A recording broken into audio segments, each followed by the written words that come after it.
Et yapika tout le monde, c'est Savi. Cette semaine, je vous propose mes deux isekai préférés. On a commencé cette semaine avec Mushoku Tensei et on va la finir avec Resident of Shield de Héros. Mais avant ça, générique. C'est l'heure du...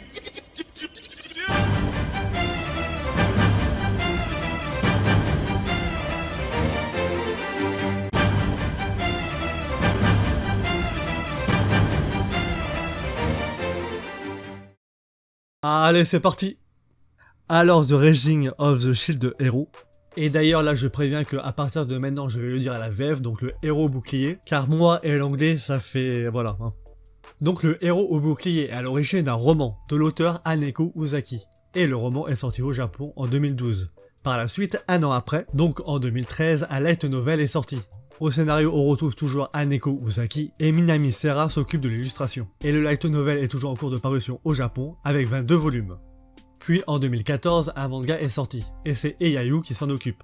Et le manga est pré-publié dans le magazine Mandy Comics Frappe. Et pour le moment, au Japon, il y a 15 tomes. Et par chez nous, le manga est publié chez les éditions Doki Doki. Depuis 2016, et il y a 13 tomes de sortie. Puis par la suite, un jour, l'auteur se promenait et il est passé devant une concession Ferrari. Et là, il a voulu s'en acheter une. Donc qu'est-ce qu'il a fait cet enculé? Il a fait 3 spin-offs différents en manga. Mais malheureusement, une Ferrari, ça coûte très cher et il pouvait pas avoir toutes les options. Donc il a décidé de faire un nouveau spin-off, mais cette fois-ci en roman. Mais malheureusement, il avait toujours pas assez de thunes. Donc après, il a fait un autre spin-off, mais cette fois-ci en light novel. Bon, évidemment, pour la Ferrari, c'est une blague, mais il a fait tout ça, cet enculé quand même, hein. Et bon, pour finir avec tout ça, évidemment, après, il y a eu un animé. Il est sorti en 2019, il fait 25 épisodes, et c'est les studios Kinema Circus qui s'en occupent. Et en France, on peut retrouver ces 25 épisodes sur Crunchyroll. Et pour la petite info qui est sympa, c'est que la saison 2 et la saison 3 sont déjà prévues. Mais malheureusement, on n'a pas encore les dates. Et donc alors, le héros au bouclier, ça raconte quoi? Eh ben, je vais te dire, mais avant ça, deux petits trucs. La première, c'est que moi, j'ai pas vu l'animé. Mais vu que c'est quand même plus sympa pour vous, toutes les illustrations seront avec l'animé. Donc si je dis des trucs qu'il n'y a pas dans l'animé, désolé. Et en petit 2, je tiens à vous préciser, c'est que utiliser l'animé au lieu des scans, au montage, c'est beaucoup plus compliqué. Donc, pour me remercier, abonne-toi, enculé de tes morts. Ça me fera plaisir, et lâche le petit pouce bleu. C'est bon, c'est good. Et ben c'est parti alors. Donc on va suivre Naofumi, qui est pépouse dans une librairie, et commence à bouquiner un vieux livre. Et là, tu sais ce qui va se passer, hein? Il s'écaille, paf! Il était porté dans un nouveau monde, le con! En plus, c'est pas le seul, car il y a 3 connards à côté de lui. Et là, on leur dit, oui, bonjour, désolé de vous déranger, on vous invoque parce que notre monde, c'est la merde, il y a des calamités qui viennent nous casser les couilles, démolir nos villages, donc on vous a demandé de venir pour que vous nous aidez. Et là, on commence à leur expliquer que pour vaincre les calamités, les 4 héros ont reçu une arme légendaire. Dans ces armes, il y a une épée, une lance et un arc. Et notre bon vieux Naotsumi, lui, a reçu un bouclier. Ça vous étonne, pas vrai? Bah non, c'est prévisible, c'est dans le titre. Ta gueule, Billy, c'est moi qui raconte l'histoire. Enfin, bref. Notre héros se rendit vite compte de 2 choses. La première, c'est qu'il peut pas enlever son bouclier. Elle est comme collée à sa main. Et ça d'ailleurs, c'est pareil pour les autres armes des autres héros. Et deuxièmement, c'est que les gens le regardent bizarrement. Et ça, malheureusement, ce n'est pas qu'une impression. Car quand le roi demande à ses champions de choisir un héros pour partir à l'aventure avec eux, malheureusement, au début, personne ne le choisit. Mais évidemment, c'est un manga, donc à un moment, quelqu'un lui dit « Vas-y, je viens avec toi ». Et Matsumi est assez content, car la personne qui va l'accompagner est une meuf assez mignonne. Putain, ça se voit que c'est pas la réalité, hein. Moi, quand j'étais petit, personne ne disait « Vas-y, je viens avec toi, on va jouer au foot ». Non, on me laissait tout seul comme un con, hein. On me disait « Garde les affaires, enculé, sinon on va les voler ». Oh, mon pauvre, t'as une enfance de merde. Bien sûr que non, mon enfance elle déchirait, eux jouaient au foot comme des cons. Moi j'étais là avec ma Game Boy et je capturais des Pokémon. Et ils étaient « Ah, ça déchire, t'es une Game Boy connard. Ouais, bah toi t'as un ballon, fils de pute. Me casse pas les couilles. » Ouais, bon, tout ça pour dire que... on en était à où? Que Naotsumi a eu de la chance parce qu'il y a une meuf qui le suit dans ses aventures. Ouais, bah un peu de respect, Billy, elle a un nom, elle s'appelle Mine. Donc Naotsumi et la meuf combattent des petits monstres à côté du château, pour que Naotsumi monte de niveau. Et le soir venu, Pépouze, il se pose dans une petite auberge. Bonne nuit les petits, à demain. Sauf que le lendemain, pour Naotsumi, ça se passe pas comme prévu. Car déjà, à son réveil, il remarque qu'on lui a volé toutes ses affaires. Puis quelques secondes après, des gardes débarquent et l'emmènent de force au palais. Et une fois là-bas, on l'accuse de viol sur sa partenaire. Et Naotsumi se rendit vite compte que Mine a manigancé tout ça. Donc les enfants, si un jour vous voyez quelqu'un faire ça, vous la pointez du doigt et vous dites « Ah, la salope, va laver ton cul, malpropre, car il est pas propre Caroline, car il est pas propre Carola, car il est pas propre Caroline, car il est pas propre Carola. » Enfin bref, la rumeur se répandit très vite dans le royaume, et même s'il reste libre, Naotsumi est maintenant détesté de pratiquement tout le monde. Donc le héros au bouclier est un manga de type seinen, slash action, slash fantastique, slash isekai, slash fantastique. Et alors sa vie le manga le héros au bouclier, tu en penses quoi? Eh ben pour être franc avec vous, pour une fois je suis pratiquement d'accord avec tout le monde. C'est un très bon manga. Et réellement je pense que la vraie question à se poser, c'est est-ce que c'est le meilleur isekai ou non? Car comme vous allez pouvoir le voir, personnellement je trouve pas de défaut à ce manga, comparé à d'autres mangas de type isekai. Bah alors là, ton héros bouclier, qu'est-ce qu'il y a de spécial? Pourquoi tu dis que c'est le meilleur isekai? Parce qu'il est bien, il est inventif, pour moi il y a pas de défaut. Et il ressemble en plus à aucun autre isekai. Et là je sais que des gens en commentaire vont me dire « Ah ouais, qu'est-ce qu'il a de différent ?» Ben prépare-toi mon gars, parce que l'auteur c'est un génie. Parce que la première fois dans isekai, le héros veut rentrer chez lui. Oh, l'idée de ouf! Amazing! Ah non, mais sans blague, hein, faut applaudir, hein, parce que l'auteur a pris un risque. Mais c'est complètement con comme objectif. Bien sûr que le héros veut rentrer chez lui. Ah ouais? Donne-moi un autre isekai où le héros veut rentrer chez lui. Bah, je sais pas, moi, dans Retour Zéro. Ah non, il veut pas. Overlord, il veut pas non plus. Moi, quand je me réincarne en slime, il est mort, donc non. Mushoku Tensei, il veut pas, non. Ah bah non, en fait, tu m'as niqué, il y en a pas d'autres, hein. Bah tu vois que j'ai raison, bon c'est complètement con, mais déjà ça fait un gros changement comparé aux autres isekai. Car la plupart du temps c'est un connard qui veut pas rentrer chez lui, et qui détestait son ancienne vie. Que là si on regarde bien, dans cette œuvre c'est un peu le contraire. On sait pas si il détestait son ancienne vie, mais sa nouvelle vie et ce nouveau monde par contre il le déteste. En même temps c'est compréhensible, il est quand même accusé d'un viol qu'il n'a pas fait. Et tout ça pour un isekai ça nous fait arriver dans une thématique assez spéciale. Un héros invoqué pour sauver le monde qui est détesté de tout le monde.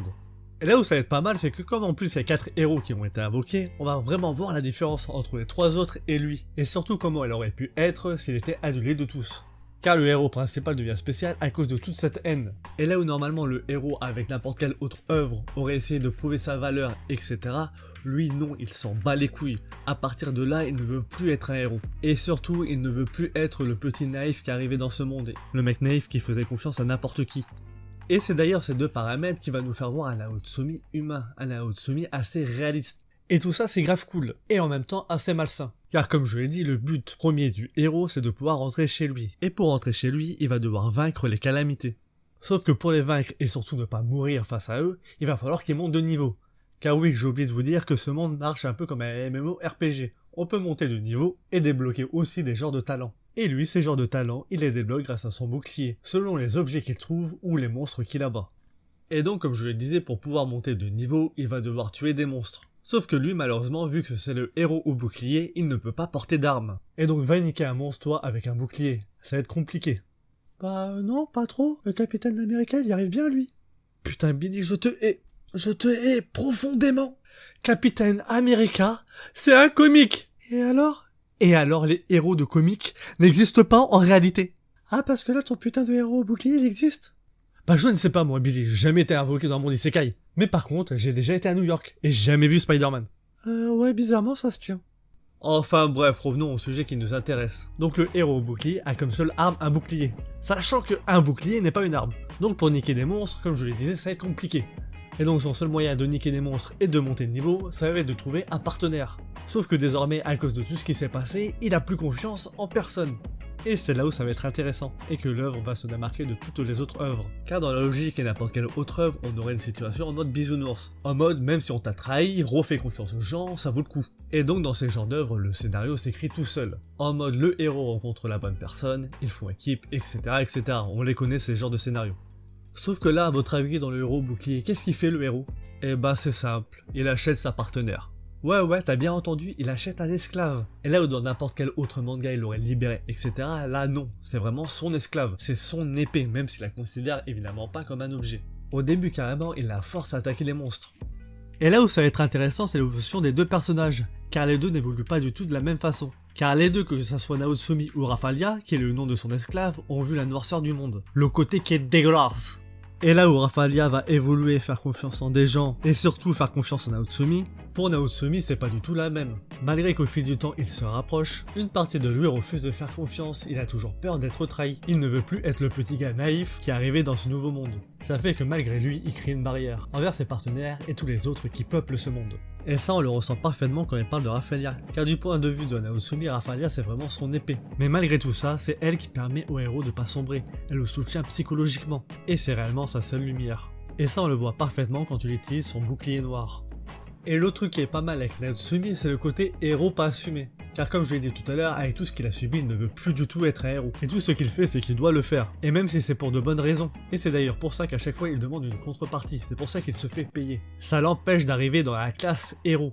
Et en même temps, tout ça, ça lui permet d'avoir une protection. Ça lui permet de pas être responsable. Et surtout, ne pas trop s'investir. C'est qu'un taf. Et même si toutes les personnes qui l'aident l'adulent et le remercient, lui ça lui fait pas réellement du bien, car ces mêmes personnes qui lui disent merci font partie du royaume, du roi et de la princesse qui l'ont vraiment fait chier. Car oui, j'avais oublié de te dire, tu te souviens de la pute nommée Nîmes, celle qui accusait notre héros de viol? Et bah elle en réalité c'est la fille du roi. Et si tu pensais déjà d'elle que c'était une sacrée connasse, tu n'as encore rien vu. Mais ce qui est intéressant dans tout ça, c'est qu'on se rend compte très vite que elle, mais surtout le roi, n'aime pas le héros bouclier. Et je dis bien le héros bouclier, pas Naofumi. Et on comprend assez vite pourquoi le héros bouclier est haï, et surtout pas aimé dans le pays. C'est que dans ce pays-là, il y a une religion. Et cette religion est portée sur les trois héros. Le héros à la lance, le héros à l'épée et le héros à l'arc. Mais par contre, le héros bouclier n'y figure pas. Pire, il le considère carrément comme un démon. Et donc, étant considéré comme un démon, la famille royale va lui en faire voir de toutes les couleurs. Ils vont essayer de lui pourrir la vie au possible. Ils ont même essayé de lui enlever Rafaelia par un prétexte bidon. Et d'ailleurs, ils ont réussi. Sauf que, évidemment, Rafaelia retourne très vite auprès de Naotsumi. Et d'ailleurs, un petit mot sur la scène est magnifique. Car on raconte à Rafaelia toutes les choses que soi-disant Naofumi a fait. Sauf que elle, connaissant bien Naotsumi, elle comprend très vite que tout ça c'est du mytho.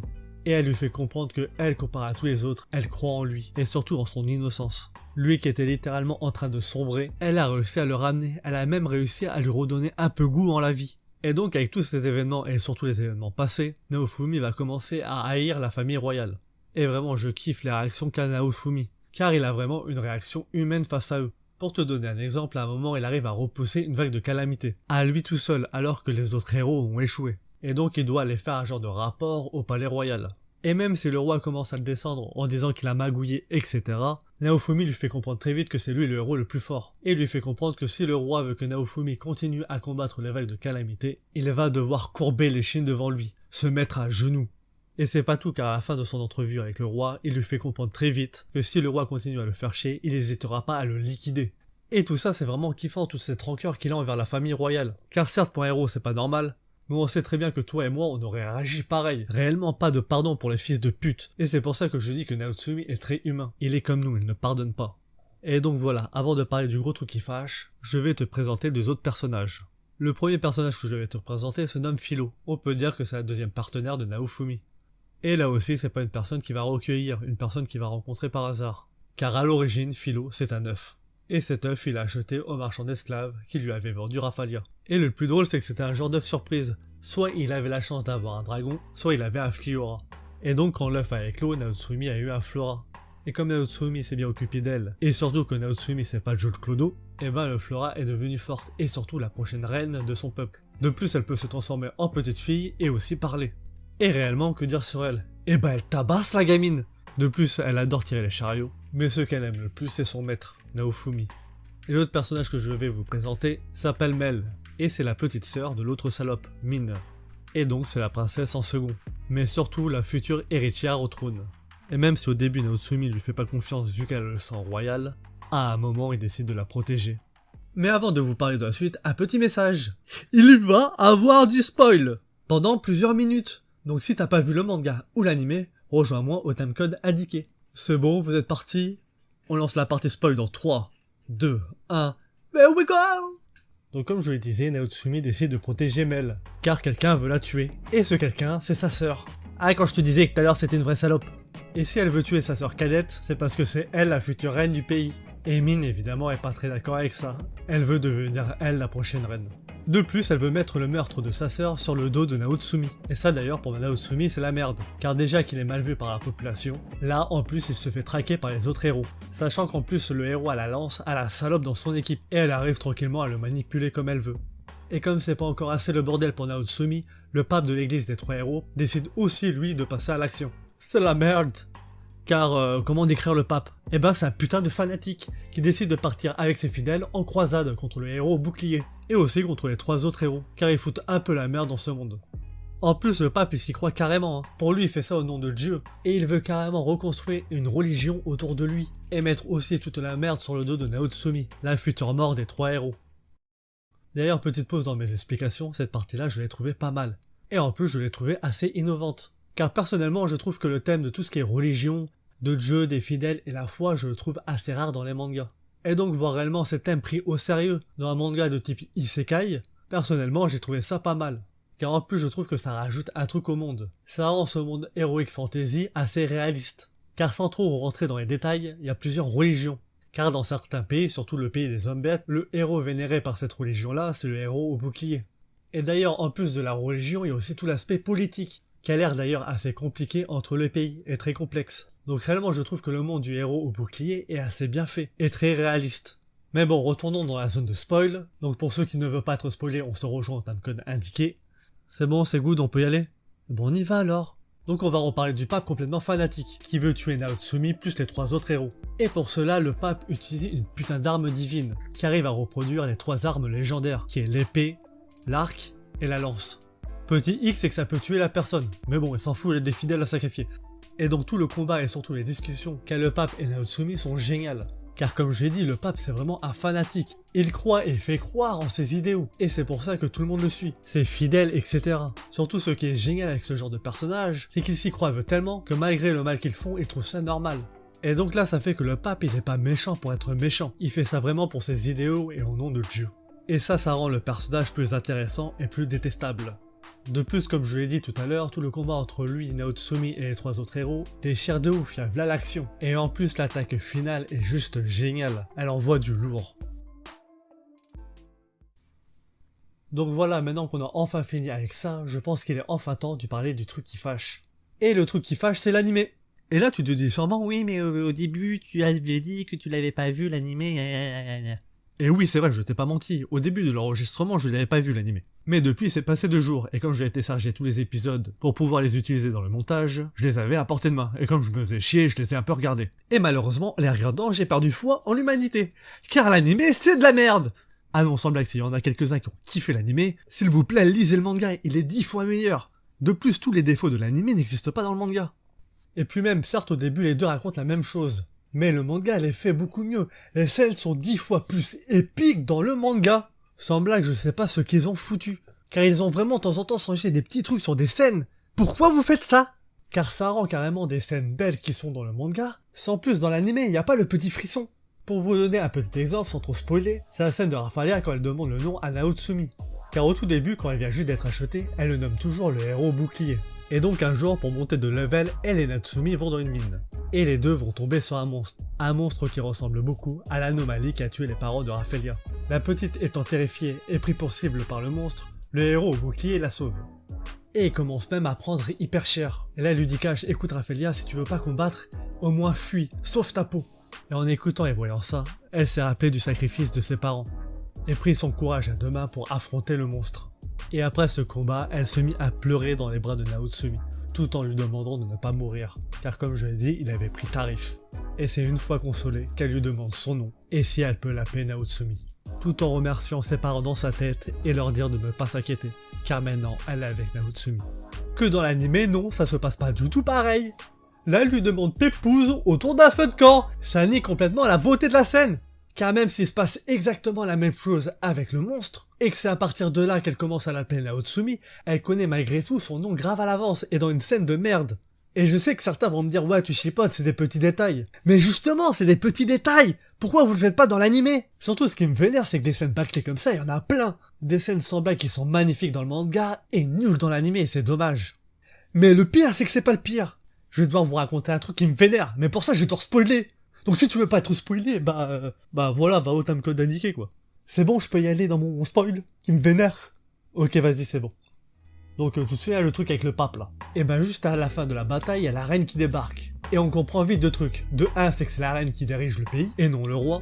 Et surtout, la reine n'est pas du tout d'accord de la façon qu'on a traité Naotsumi. Et donc dans le manga comme dans l'anime, ils mettent un sceau d'esclave sur Mine. Comme ça, elle est obligée de dire la vérité, car si elle ment, le sceau d'esclave s'active, et elle se fait électrocuter. Et vu que tout le monde est là, et surtout les autres héros, on va enfin voir son vrai visage, et surtout tout ce qu'elle a fait. Et c'est à partir de là que l'anime et le manga ne se ressemblent plus du tout. Car déjà le petit truc qui déchire dans le manga, c'est qu'après plusieurs coups d'électrocution, Min avoue enfin que toute l'histoire du viol et de Naotsumi s'est inventée. Et ça malheureusement il n'y a pas dans l'anime, à aucun moment elle le dit. On le comprend grâce au saut, mais elle ne le dit pas. Bon ça c'était juste pour chipoter, hein. Là on passe aux choses sérieuses. Donc une fois que Min a avoué dans le manga, la reine décide de déchirer Min et le roi de leur rang royal. Et rien de plus, après juste elle demande à Naotsumi ce qu'il en pense, vu que c'est lui qui s'en est pris plein la tronche. Mais avant qu'il puisse se répondre, Min lui sort « Tu ne dois pas penser à la vengeance. Il te suffit d'oublier tout ce qui s'est passé. Je t'en conjure Naotsumi, c'est d'accord ?» Et donc à votre avis, Naotsumi il a réagi comment ça? Bah il s'est vénère, il a dit « Je veux qu'on les exécute, je serai satisfait qu'à cette condition. » Oh my god, que cette scène est satisfaisante! Bon certes, après la reine arrive à éviter ça. Mais voilà quoi, la scène était géniale. Et pour moi et beaucoup d'autres, pour le moment c'est la meilleure scène du manga. Et surtout le truc qui est cool là-dedans, c'est que Naotsumi leur a pas pardonné, il voulait carrément que les deux crèvent. Là on reste vraiment dans ce héros qui n'oublie pas, qui ne pardonne pas. Le héros comme toi et moi, le héros humain. Et donc vous voyez cette scène là qui est magnifique. Et ben je ne sais pas pourquoi, mais dans l'anime ils l'ont pas faite. Mais attends, c'est pas le pire, c'est qu'ils ont changé la scène, c'est con. Donc reprenons, tu te souviens dans le manga quand la reine elle décide de déchirer le roi et Min. Et bah là dans l'anime juste après c'est elle qui décide de les exécuter. Donc déjà toute la scène entre Min et Naotsumi elle n'existe pas. Pire c'est pas lui qui dit exécutez-les. Mais le problème c'est que ça s'arrête pas là. On arrive lors de l'exécution et devinez qui va les sauver. Oui c'est Naotsumi. Putain de con de fils de pute, vous niquez le héros principal en faisant ça bande de connards. Pourquoi vous faites ça d'ailleurs? Pourquoi? Ça va pas, ça... 2 secondes, je reviens. Ah, ça va mieux. Sans blague, leur choix, ça me dégoûte. Et je comprends pourquoi ces cons, ils ont fait ça, c'est pour que le héros devienne enfin un héros. Mais putain, vous êtes cons. En plus, je sais pas pourquoi et d'où ça sort, mais dans l'anime, ils ont essayé de foutre un genre de harem entre Raphaelia, Philo et la princesse en second, là, je sais plus comment elle s'appelle. Ça fait que dans l'anime, on a des moments où Raphaelia, elle est en mode jalouse. Et ça, sans blague aussi, je sais pas d'où ça sort. Car dans le manga, à aucun moment, elle dit qu'elle est amoureuse du héros.